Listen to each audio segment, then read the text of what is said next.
Hi, Joe. It's a pleasure to welcome you today on the Zoom platform of Landguet Ried, Center for Mindful Living, based in Switzerland. We are thrilled about the co-hosting of the Contemplative Psychotherapy program with the Nalanda Institute of New York that will start as of next fall, 2021, in a hybrid format, online, on-site setting. Joe, welcome.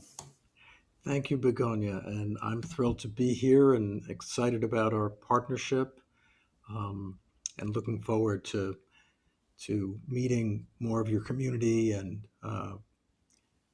seeing Landguet Ried. Yeah, so that those seeing us can see and can know a little bit. So the Nalanda Institute Contemplative Psychotherapy program is the leading certification program in the West for integrating mindfulness and compassion-based meditation practices and Buddhist psychology with contemporary psychotherapy and current neuropsychology. Joe, can you tell us a little bit about yourself? And I'm curious to know, how did Contemplative Psychotherapy program come about? Well, thank you, Begoña. I mean, it's a long story, and I usually start with my parents because that's how far back it goes. My father was a psychiatrist, actually trained. He did his medical training in Switzerland, in Geneva and Fribourg. So that's why I spent my early years watching him become a doctor and eventually a psychiatrist. And when we came back to the States, I saw him develop a practice, and I saw the practice grow over the years. And one of the things I thought was how lovely. I mean, he had a home in the office, an office in the home, and I saw him, people coming and going. So I thought he spends all this time talking to people.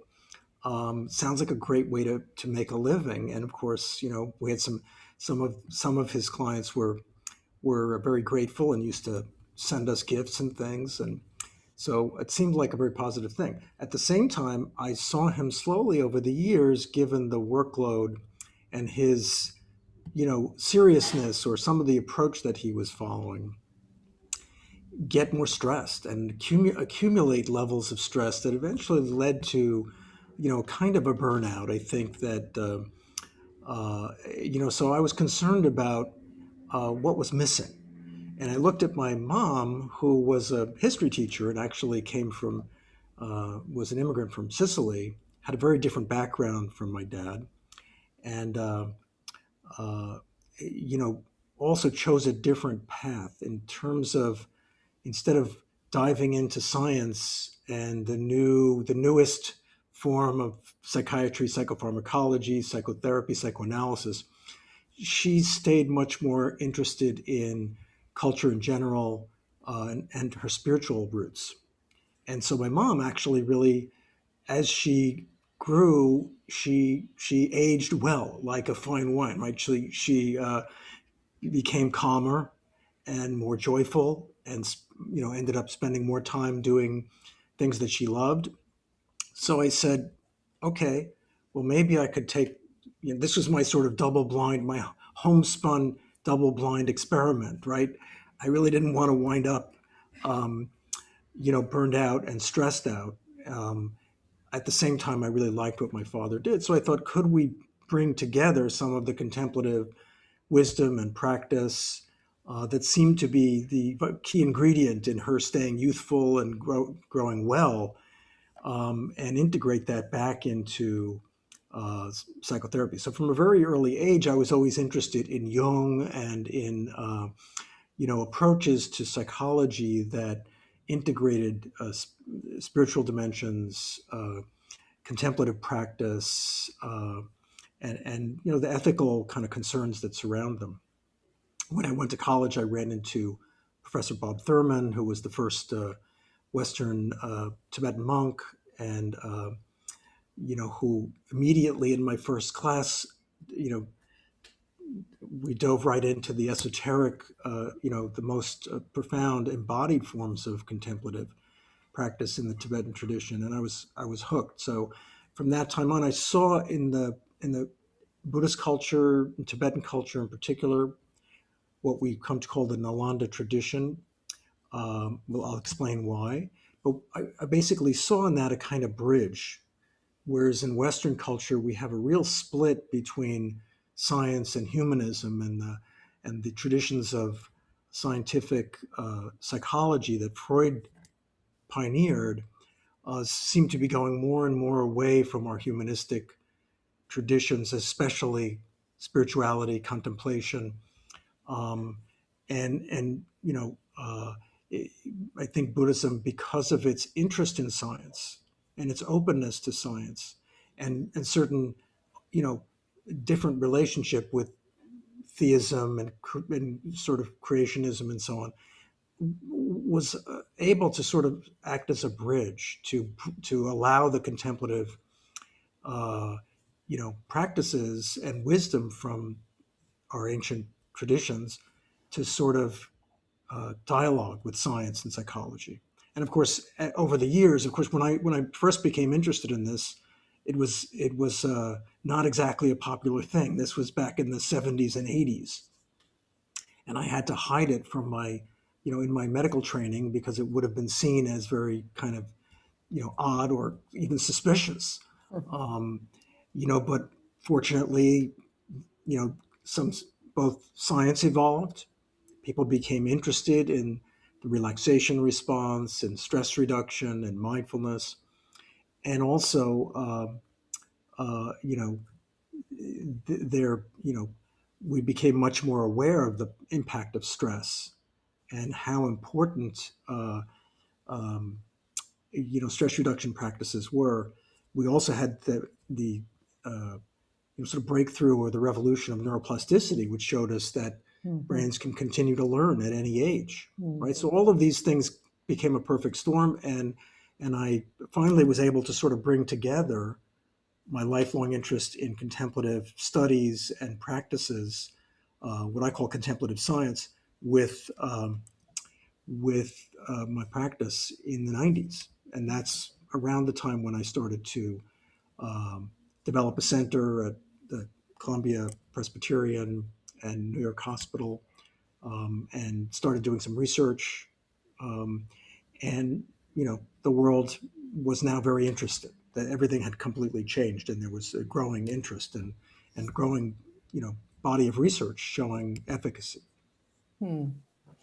Right. So you are very interesting. I mean, what you were mentioning about the recent research breakthroughs. I mean, recent, or we can refer to them from the last 20 years at least, which actually point to the fact that the Buddhist understanding of the mind hold keys and tools that are becoming increasingly relevant in current approaches to psychotherapy.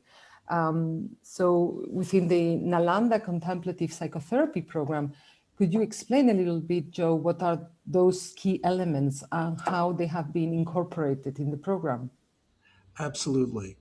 So, of course, by now everyone has heard about mindfulness and how it entered the world of science, health, and psychology.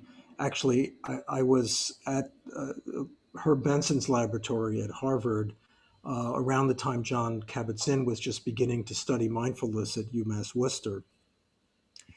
And what John did was to extract mindfulness as a simple attention training practice from the ethics, the culture, and the other dimensions of the wisdom traditions of Buddhism, and make it really just simply an attention training practice that was proved to be very effective.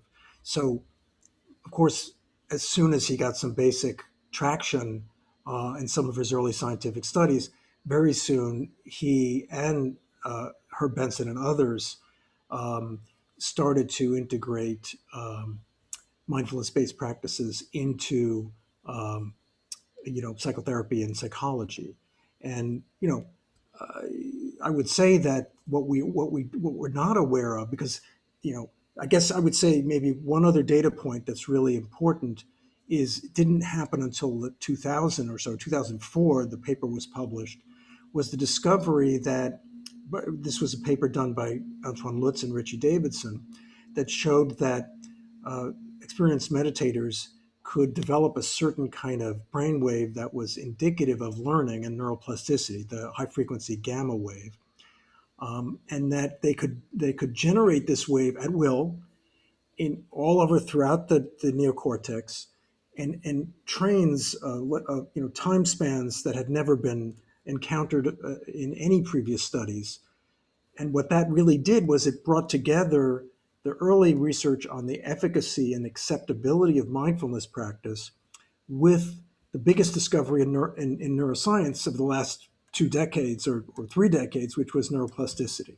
So that's where the revolution in mindfulness really came together, is in the early 2000s, when people realized that mindfulness was not just effective or helpful, but probably was one of the best ways to stimulate neuroplasticity and hence accelerate the natural mind-brain healing process that happens in talk therapy and other kinds of cognitive therapy and so on.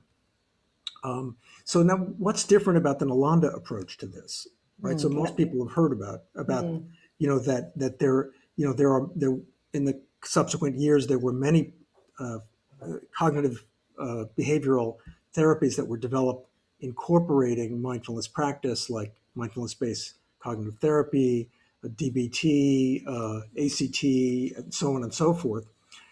But to take a step back into the roots of these practices, mindfulness came to us from the ancient Buddhist tradition, and the kind of practice that Jon Kabat-Zinn introduced into mindfulness-based stress reduction, and then that was included in these other forms of psychotherapy, of mindfulness-based therapy, represents a very, very small fraction of all the different methodologies and strategies for healing developed in the Indic tradition and the Buddhist tradition. I would say.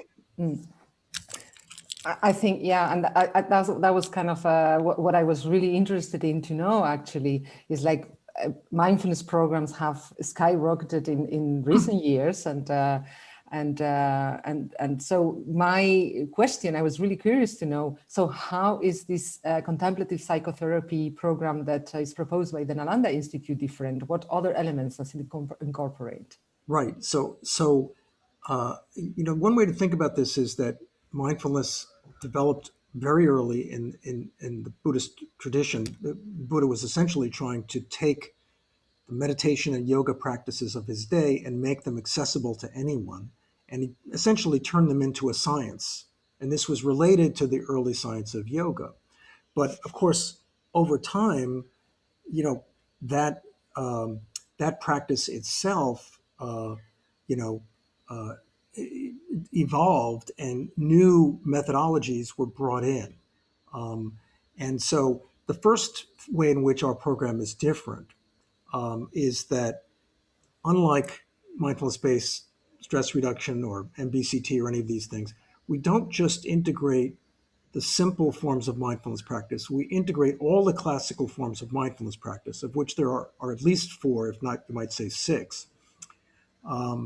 And we don't just integrate mindfulness, we integrate the psychological wisdom and the ethical, motivational, energetic, development that's necessary. So in terms of Buddhist healing, the efficacy of mindfulness-based healing isn't just about mindfulness. It's about having a real profound, a different understanding of suffering and happiness that allows us to use mindfulness wisely to make changes, and also about cultivating that positive, compassionate, self-caring, non-harming, compassionate motivation that makes mindfulness work. So one way that our program is different is that we look at all the foundational elements that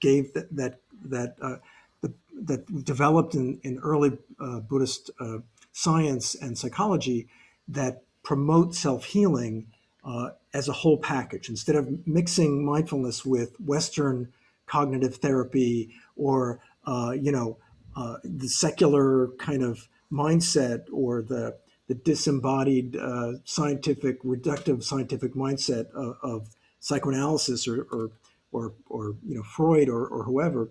We really integrate all the key elements, and we believe that in and of itself is a huge impact. And John and others have acknowledged this. So that leads us to the sort of the next wave. So in the tradition that represents the whole evolution of mindfulness-based or contemplative healing and transformation, mindfulness is only the first of three great waves, as I call them, right? So over the hundreds and hundreds of years, increasingly important, when you leave, the monastery or the office, and you have your mindfulness practice, you're encountering people who are maybe not being mindful, and maybe highly stressed and highly reactive. And how do you maintain your sense of well-being and mindful presence in a world that's super stress driven and that's very busy and demanding? Well, this is where the practice of compassion comes in. So the second wave of Buddhist psychology, and what I would say is contemplative psychotherapy, is based on compassion, integrating the specific use of mindfulness to cultivate what we call wise compassion, right? Positive emotional regulation. So we have a whole set of therapies, some of which have overlaps with Western developments, like the self-compassion practice of Kristen Neff and Chris Germer, the loving kindness practice Sharon Salzberg teaches, or the work of compassion focused therapy that Paul Gilbert teaches. These are all just, again, slices of this huge tradition that went on for hundreds and hundreds of years, learning how to use compassion training to transform the nervous system and to transform the psyche. And this is something that we also have some very good research done on recently. Sort of the next wave of neuroscience research has been showing the power of compassion training to transform our social stress and the way we're triggered by trauma or difficult interactions with others, right? So that's the second way in which our program is different, is that not only do we have a complete training in all the disciplines that support mindfulness-based healing, but we also then move on to a complete rigorous training in compassion. And believe it or not, Begoña, there's actually a third wave, right? I mean, you know this perhaps from your own practice, where we're moving into, the Indic tradition, the Buddhist tradition, moved into a domain of healing that's only now becoming popular in the West. That has to do with embodied approaches. And we understand now through our research in trauma and in polyvagal theory and other dimensions of science that, a lot of the stuff that we suffer from, whether it's past traumas, conditioning, or autonomic reactivity that's instinctive, doesn't really get targeted very clearly by talk therapy, right? And even compassion work has a hard time reaching it. So we're really understanding the power of embodied approaches, like using imagery, using narrative, transforming narrative and self-expression, also using breath work and using movement and body posture. All of these things that have become extremely important in working with trauma were extremely popular and mainstreamed. And again, the Buddhist tradition spent a full 1,000 years exploring how to use these techniques in powerful, concerted ways that really allow the deepest possible transformation of the nervous system. So the tradition we call the Nalanda tradition. Nalanda was the world's first university. It started in the 250 or so of the Common Era, and flourished for 1,000 years with enrollments of 10 to 15,000. It was an international beacon with colleges from every part of Asia. And what it did was integrate these three waves of mind science and contemplative practice into a cumulative curriculum, a whole curriculum that spans all the different forms of Buddhist psychology and healing practice. And that university then was the source of the Tibetan tradition. All the great teachers that went to Tibet and spread Buddhism into Tibet were abbots or faculty of that university. That's why in current day, His Holiness and others really talk about the Tibet tradition as the Nalanda tradition, because it is the tradition that kind of preserved this full time capsule of all of this evolution of self-healing and contemplative science and practice. And that's how we teach in the Contemplative Psychotherapy program at Nalanda Institute. That sounds so interesting, Joe. Thank you. So in the current context that our society is going through, so how do you see this program benefiting healthcare professionals or psychotherapists or coaches or social workers and society at large? And what kind of tools? I mean, you have already explained some of them, but what kind of tools can professionals add to their toolkit, and what other tools can we just men in the street acquire? Right.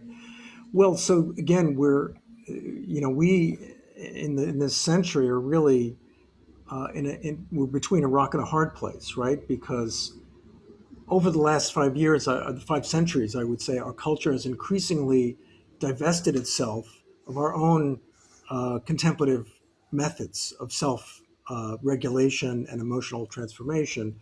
So, in our modern secular society, is gone further and further away from giving us the tools to learn how to regulate our own minds and nervous systems, right? And so, one of the things that all of our students find powerful is really having a sort of a complete re-education from the ground up. And so this isn't just about learning specific tools like mindfulness practice or compassion training or embodied meditation, embodied breathing, or whatever. This is also about understanding how the many stresses that are on us in this digital age, right? The information explosion, the increased global pace of change, and the not to mention the sort of all the social crises that we're dealing with, inequity and racial stresses and climate change, right? There's so many pressures on us. And what these practices give us is much more capacity to protect our minds and nervous systems and to really allow us to keep our own internal environment resilient, peaceful, positive, so that we can actually engage in the very demanding lives that we live and the practices, whether our profession is psychotherapy or whether it's teaching or coaching or whether we're in a business setting, whatever it might be, we're all feeling the same stress. It's in our way of life, and it's a combination of how our lives have gotten faster and faster, more and more pressured, more and more complicated, and increasingly pulled us out of ourselves, right? Our attention is spread out all over the universe, and our culture has increasingly lost the roots to its own tools to protect the mind and nervous system through training, right?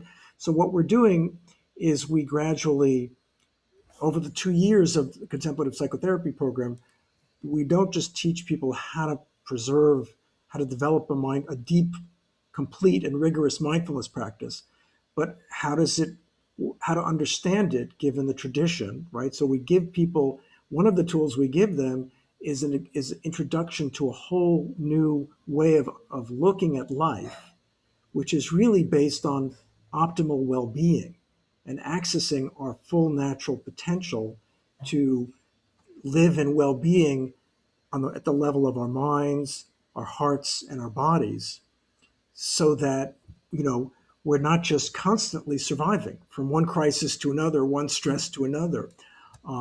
So learning, we don't just give people the contemplative practices, right? So I mentioned to you the 3 waves of practice: mindfulness, which is attention training; compassion, which is basically emotional regulation training, and embodied practices, which is learning to regulate our autonomic nervous system, right? These three different levels of our being, of our neuropsychology. But we get a whole new way of understanding our capacity as humans to heal ourselves, to regulate our own nervous system, regardless of what the external factors are, and to tap into deep positive capacities for self-healing, compassionate engagement, and flow, deep positive powerful states of well-being. So we get that introduction to our potential that our society has sort of forgotten about, and really science is beginning to bring us back to it, but essentially we've forgotten this over the course of centuries. And we also get really an understanding of how, what were the original intentions or understanding within each of these traditions of practice, right? So we also get, often there are many mindfulness-based or other even compassion-based training programs out there in the world today. But what we learn when we take them is usually a method, and it's maybe a little bit of insight or science connected with it. But we believe that in order to become fully creative agents of this, counterculture, this contemplative way of living and being, people need to really understand the original thinking and the original science or psychological wisdom about how a mind works, how consciousness works, how it relates to emotions and the body. And so we also ground people in the history and the traditional frameworks of psychology and transformation. We really bring a multidisciplinary approach where we're not just teaching people about meditation and the neuroscience of meditation. We're teaching people about whole different forms, ways of understanding psychological potential, like ancient, centuries-old positive psychology, if you will, or transformational psychology. And also another key aspect of the way we teach at Nalanda is that we also look at the ethical and social dimension, the communal dimension of well-being, because even though psychotherapy is very individually focused, pathology is not, stress is not. Our development is through relationship with family, with culture. Then our cultures themselves impose stresses, whether it's through, oppressive identities or roles, or, excessive focus on consumption or power or whatever material accumulation. So we also look at this social engagement, the ways in which we can understand the social impact of the way we live and the way our culture thinks overall. So we're also preparing people to really have a much more positive understanding that it isn't just, we don't just want to change one mind or one nervous system at a time. We really need to understand how to prepare people and ourselves to engage with the whole system, the whole way our culture has taught us to think about human life, about what's important, about how things work, and to really have a radically transformative vision that allows us to really not just be at our best, but help create families and communities and institutions that support well-being instead of supporting productivity or supporting wealth or whatever it is that our culture has been after for all these years. Absolutely. So I think, Joe, you have been running this program already in the US in different locations, I think in New York, San Francisco, also in the Spanish-speaking countries. So how long have you been running it for? And I mean, you must have already a good sense of the reaction of people to this program. And now we are bringing it to Switzerland, to German-speaking world. We are super excited about that. But tell us a little bit about the experience you have already had. Yeah.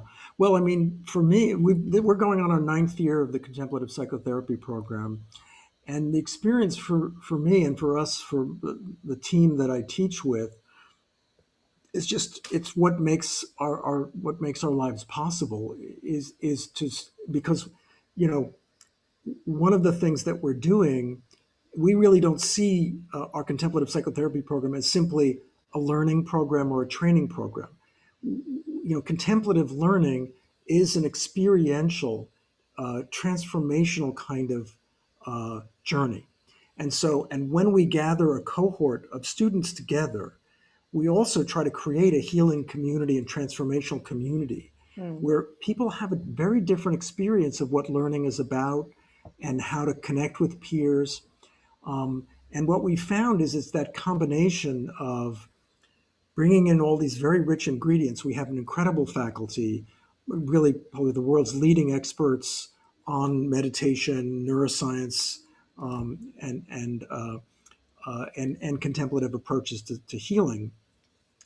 But what really makes the program special and a special experience for me is to just see people accessing whole different parts of themselves, different ways of being. So we don't really believe in teaching just a few little skills that you can go out and we really believe people need to learn how to live these different skills and discover their power in their own minds and in their own lives, and that it's out of that fundamental transformation of our way of being that real healing occurs, and that then we prepare people to have the foundations that they can be creative with the way that they use what they've learned and the way that they use their own transformational process. So, we see over the course of even just a year, people really going through very deep personal transformation. Maybe some of it is professional transformation, some of it is getting new skills and a whole new way of understanding how they really want to work and how they can really have impact. But also, we see, like we just had a bunch of graduations, for example, and at the end of the year, we hear the ways in which people are applying and bringing their experience out into the communities that they serve, whether that's schools, hospitals, businesses, professional practices, research. It's just so deeply inspiring to hear that each of our students is really becoming a whole new agent of this transformation. And I mean, anything from starting new research. One of our fellows, one of our graduates who's become a fellow, is developing a whole new approach to researching some of our methodologies at Rockefeller University, applying them to working with racial stress and trauma, for example.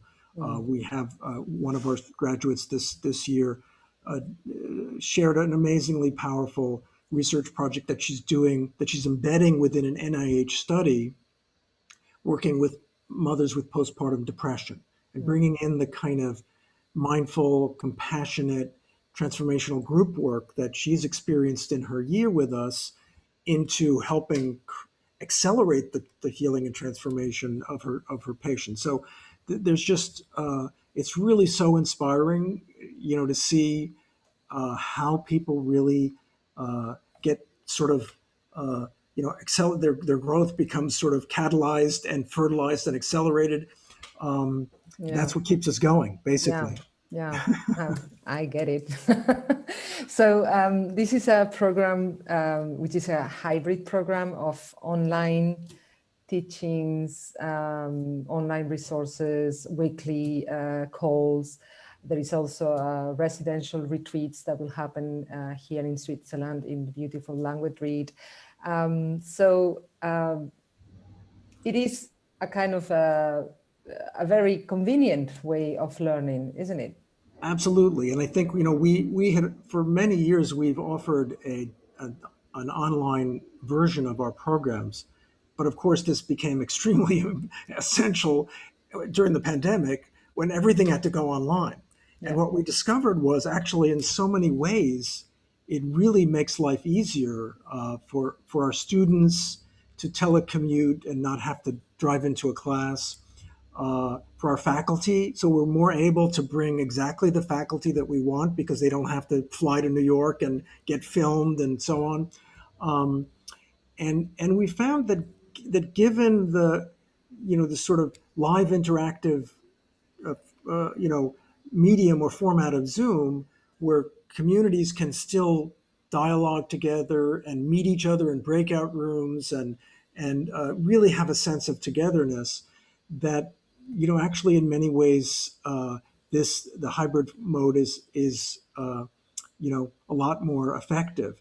Yeah. And of course, Yeah. it's important that there also be live online, I mean, Mm. live human in-person experiences, and that's why we're thrilled about working with Landguet Ried and such a beautiful center for mindful living, because it's also important that people do have some chance to meet each other face to face Mm. and have Mm. that kind of 24/7, uh, you know, connections that can really sort of galvanize a feeling of Yeah. belonging and the flavor of what we're doing together. Yeah. And so we're also happy to share that the program in Switzerland is going to be also supported and backed by Diego Hangartner, who is a German Swiss Dharma teacher and scientist himself and speaks German.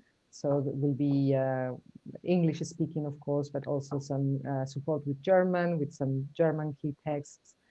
I think it's going to be a wonderful training and a wonderful experience for everyone. Um, Yeah, I'm so excited about it, and I think Diego's the perfect partner for us.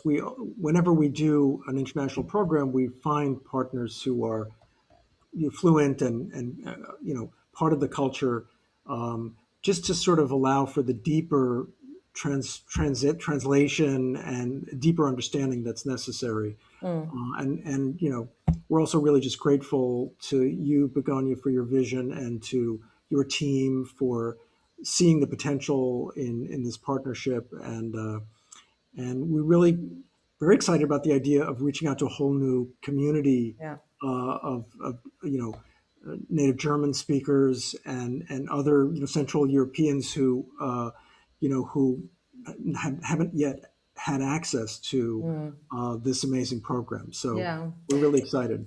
Yeah.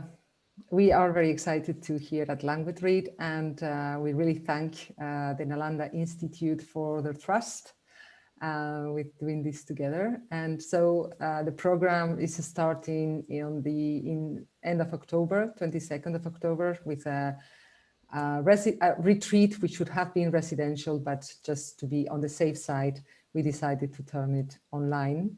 So the kind of starting retreat will be online exceptionally, and first residential retreat will be in March.